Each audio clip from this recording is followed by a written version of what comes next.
Hello everybody and welcome to Storm Reads, and today I'm going to be doing another recent reads, but this version is going to be just about zombie books because Kat from Cat's Novel Adventures is doing a Zombiethon, and I was like, I don't really like to read zombie books that much. I've just never really been a zombie fan. I like horror, but I've just never been a zombie fan. But I was like, well, there's a lot of middle grade and like kids books and things like that feature zombies, and I could do that since it's middle grade May and everything. So kind of tossed my like TBR out the window, and here's a bunch of zombie books that I probably not even mentioned in the TBR. And so I have 5 books, and they're different variety of zombie, which I thought was fun. And so this first one I have Dead City by James Ponti. This was actually a book that I had gotten at a library sale, and I forgot that I even had it until I was looking up zombie middle grade books, and I was like, wait, I have this book. And it's the first in like a trilogy, and I like James Ponti. I've read his Toast series, and I want to get to his City Spy series. I just haven't yet. And so this one is about, I forgot her name already. This is about Molly. And she goes to the Metropolitan Institute of Science and Technology, a school for really smart kids, and she likes to hang out at the morgue. Her mother was a forensic pathologist, I believe, which is why she hangs out at the morgue a lot, because her mom couldn't get a babysitter, and so she ended up having to take her there. So it ended up being just like an every Friday thing. And then her mom got sick with, I'm believing, like a cancer or something, and she dies, and she still goes to the morgue. Her mother's like friend, the doctor there that does the whole morgue thing or whatever, the coroner or whatever he is, lets her still come on like Fridays. Everybody knows who she is, so she just comes there. And her and this other girl whose name is escaping me, and I don't think it says here, I don't know, I think it's Nicole or Natalie. It is a name that starts with an N, that much I know. Yeah, it doesn't say. But anyway, she's working there too, and she's like a little bit older than her, like grade-wise, maybe like a couple grades older than her.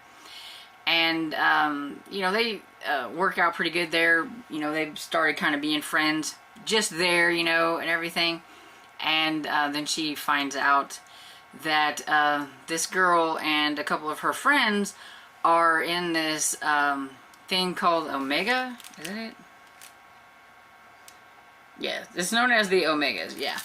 And what the Omegas are zombie killers, and like there are zombies in the world, and people don't know that much about them because they try to blend in, like put makeup on. And you've got your different variety of zombies. The ones that are nice, they just want to get along and leave people alone. They don't want to mess with people. Then you have the the ones that are not, and everything, and those are the ones that they have to take down. And so she gets involved in this because they think that they've been kind of scoping her out a little bit, and they think that she'd work really good in this. Her mother, she finds out like later that her mother was like a part of this, and now she realizes that her mother was grooming her for like this job because when she was little and she wanted to take like ballet lessons, her mom put her in like Jeet Kune Do. And then whenever she wanted to go into Girl Scouts, her mother put her into a bird watching thing or whatever it is. And she realizes later on that, her mom was kind of grooming her for this because now she can fight zombies, and she knows every park in town and the routes to get there and how to get there and the fastest ways to get from this part of town to that part of town, because she was a part of the bird watching. So, but yeah, so she is really invested in this and wanting to know like how her mother was a part of this.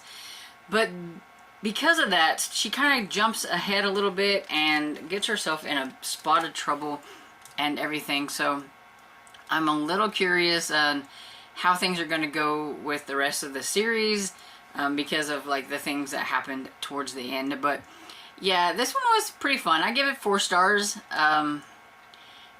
For kid zombie horror, it wasn't too bad.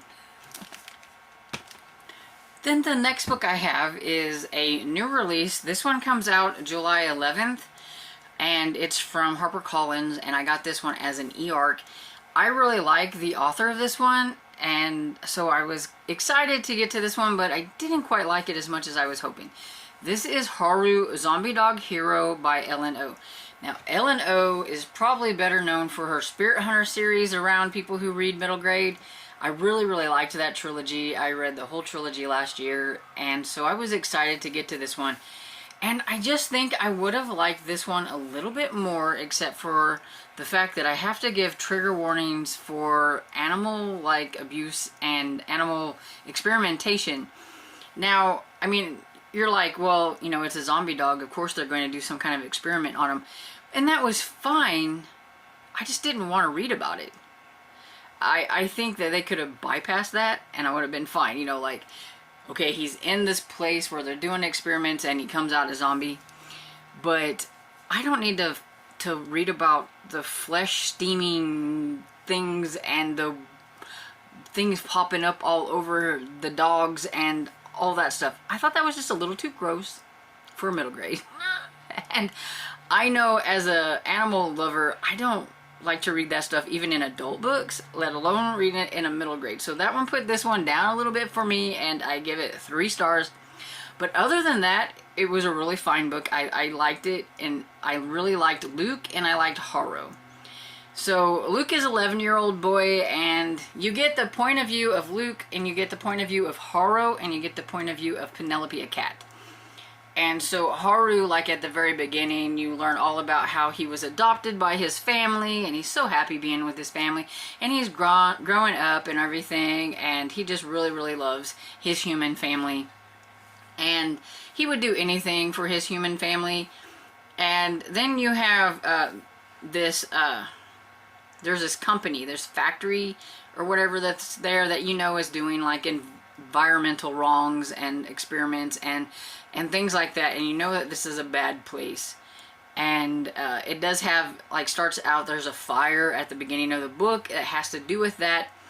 And you find out that that's kind of something that happened to Penelope the cat. She's a stray. She doesn't really trust humans that much because of what has happened to her in the past. But she does kind of come around Haru's family. His mother's allergic to cats, so like she can't, like, they can't like bring her in, but they put her in like the garage or whatever every now and then, and they feed her. But she'd been gone missing for a long time, and when they found her, she had like all this gunk all over. She was hardly breathing, so they, you know, washed her up, you know, use that non-dish soap type thing, you know, washed her up and get all that nasty stuff off of her and everything. And so you get her point of view about things that are happening at the factory. And she knows that there's bad things happening to dogs, and she tells Haru about this kind of stuff. Well, you have this, of course, you have to have this evil lady who is the landlady. And so it could be like trigger warnings for like racism and things like that too, because I do believe they are a Korean family. And their landlord, she doesn't like them at all. And she has never liked Haru. She even tried poisoning Haru when he was a baby.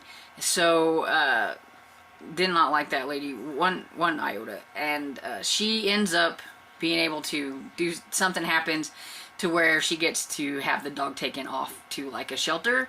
Except for, she doesn't go, they don't take him to the shelter, they take him to the shelter. Which is, of course, the factory where the experimentations and things are going on. Okay, so none of this happened like with Haru and like the whole zombie thing until about 60 to 65% of the book. And then you had like the fun kind of zombie thing at the end where bad things were happening because of what they were doing there. And it was even like these dogs were biting people and turning them into like zombies and things like that. But you don't really get any of that stuff until like 80% into the book. And so I was like, I thought this was supposed to be a zombie book, but I don't know. Mainly it's a book about him and his dog until, you know, his dog gets taken away. And then it kind of ramps up to that kind of stuff. So, I don't know. My expectations were a little bit different. I thought I was going to like this more than I did. And yeah, so, you know, it was okay. I do think a lot of people probably would enjoy this if they're okay with reading about what happens to the dogs in that little spot that I didn't care for. But yeah, I would just read the Spirit Hunter series because it's a lot better. And then I found My Big Fat Zombie Goldfish by Mo O'Hara. And this is actually a series, and I'm not quite sure how many is in it. Let me see. I think there's like 5, maybe 6 books in this series. Come on, computer, work with me here. Okay. There are 6 books. Okay, there are 6 books in this series. And so I just read the first one. Okay, so My Big Fat Zombie Goldfish by Mo O'Hara is about Tom, who he is pretty sure that his brother is gunning to be an evil scientist. He got a chemistry set from a relative. I can't remember exactly who. But he's also decides he's going to do this experiment for school. And he ends up dunking Frankie the goldfish in this green gook and everything. And Tom looks at him, and his friend, I don't remember what his friend's name is, but they're like, oh no, you know, he's killed the goldfish. Well, they decided to try to revive him with like little battery, you know, like get his heart going again. So they zap the fish with the battery and bring him back to life.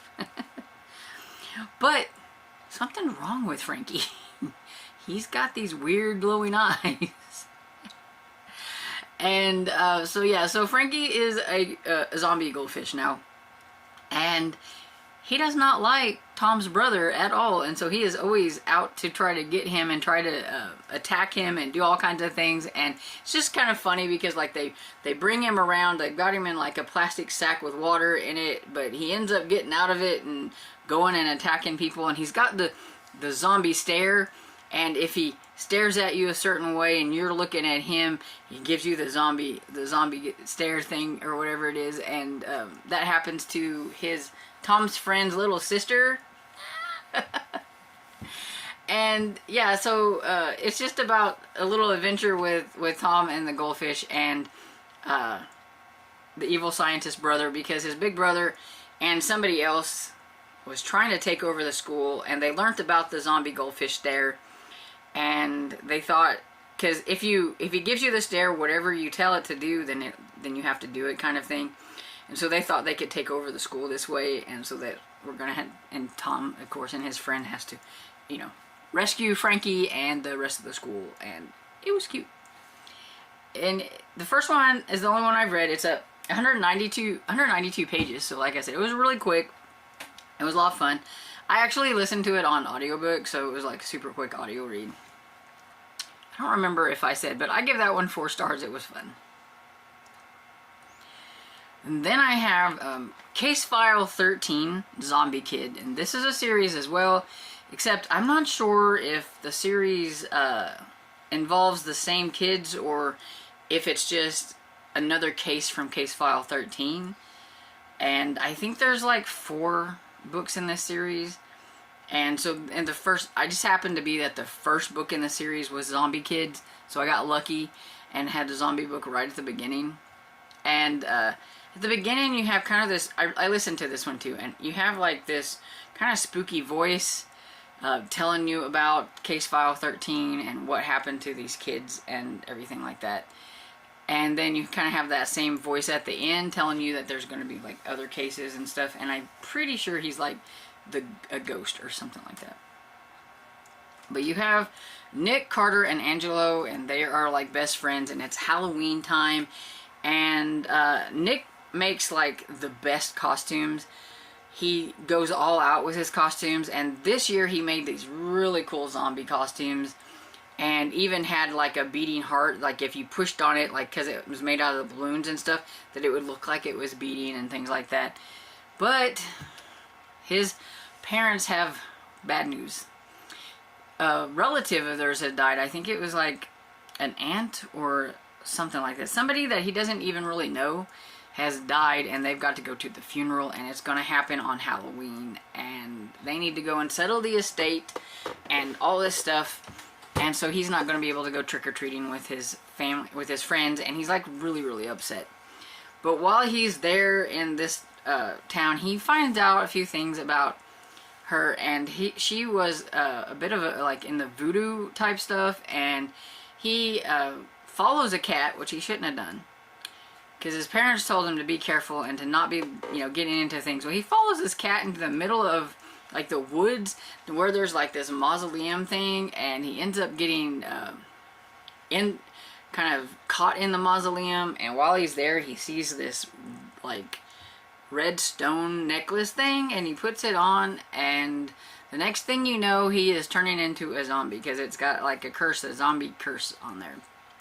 And at first it was like really cool because like he didn't need to eat that much, and he you know, didn't breathe that much, and so he could prank the bully in school. It's just got them in more trouble because he had a lot of fun pranking the bully.